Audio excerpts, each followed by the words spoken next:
Nous sommes à 4 jours du réveillon du 31 décembre et on vous aide ce matin sur LCI à trouver des solutions pour vos enfants, vos petits-enfants. Pas simple de les occuper par une telle soirée, pas simple d'en profiter soi-même. C'est pour ça qu'on a fait appel à vous, Pauline de Montesson, bonjour. Bonjour. Fondatrice de Babysitter qui permet de mettre en relation des babysitters et des familles qui ont besoin de faire garder leurs enfants. Rassurez-moi, il n'est pas trop tard pour trouver une solution d'ici au 31 décembre. Non, les parents ont encore le temps.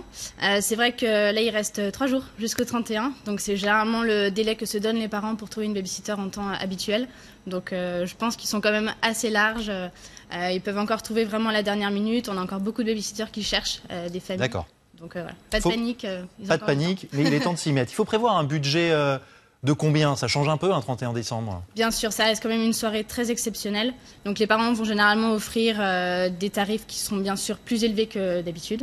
Pour le 31, on voit pas mal d'annonces qui vont être postées par exemple à 15 € de l'heure. Ah oui, 15 € de l'heure. Oui, ça peut monter un assez montant haut. important. Et on a aussi des parents qui vont proposer des forfaits. C'est-à-dire que par exemple, on va avoir des parents qui vont sortir, admettons, de 20 h jusqu'à 3 h du matin. Donc eux vont plutôt privilégier un tarif horaire. Alors qu'on a d'autres parents qui, par exemple, vont vouloir s'offrir une grasse matinée le lendemain. Donc vont prendre une babysitter de 20 h jusqu'à midi. Donc, qui va rester la nuit à la maison, bien sûr, qui va s'occuper des enfants le lendemain matin. Oui, tout à fait. Ah oui, il y a tout un tas de propositions comme ça. Ah oui, bien sûr. Il faut être un peu imaginatif en fait quand on est parent pour attirer, si je puis dire, les babysitters. Il y a peut-être plus d'offres que de demandes que d'offres. Alors en effet, on a beaucoup de babysitters qui cherchent pour le 31.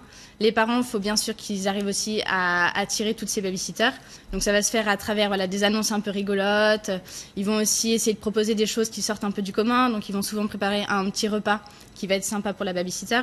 Ils vont aussi proposer aux babysitters souvent de venir avec un de leurs amis pour pas justement passer le 31 tout seul. Et surtout, il y a aussi beaucoup de parents qui vont proposer aux babysitters de dormir sur place pour pouvoir gérer le lendemain. Comment on fait une petite bande-annonce ou une annonce un peu rigolote? Comment on fait? Qu'est-ce qu'il faut, à part, j'entends bien les éléments factuels, il faut mettre en scène ses enfants pour être un peu attirant? Alors, ça arrive que certains parents, utilisent leurs enfants. C'est vrai que c'est un atout assez charmeur, on va dire.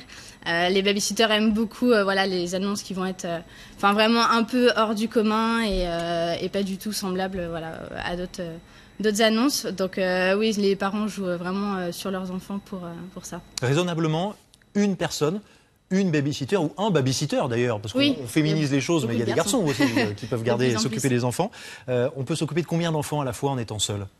Alors, en étant seul, j'estime que 5 enfants, c'est raisonnable. Après, tout dépend des âges. Bien sûr, 5 grands enfants vont être assez autonomes. Mais voilà, si c'est 5 petits bébés, dans ces cas-là, peut-être que 2 babysitters sont plus raisonnables pour une soirée.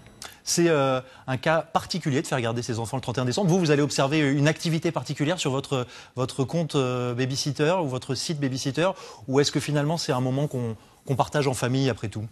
Alors, beaucoup de parents vont vouloir le faire en famille, mais en effet, c'est le moment de l'année où on a vraiment le plus d'annonces. Il y a aussi la Saint-Valentin, bien sûr. D'accord. Et le 31, reste vraiment la soirée pic pour notre activité, en tout cas. Et ben voilà, on vous a donné quelques conseils. Si vous cherchez encore des solutions, il y en a des solutions. Soyez un peu créatifs, soyez un peu imaginatifs et attractifs, on l'aura bien compris, pour garder et faire garder plus exactement vos enfants le 31 décembre. Merci beaucoup Pauline de Montesson, fondatrice de Babysitter, d'avoir accepté cette invitation ce matin de la matinale LCI. Vous restez avec nous. Nos chroniqueurs vont s'installer autour de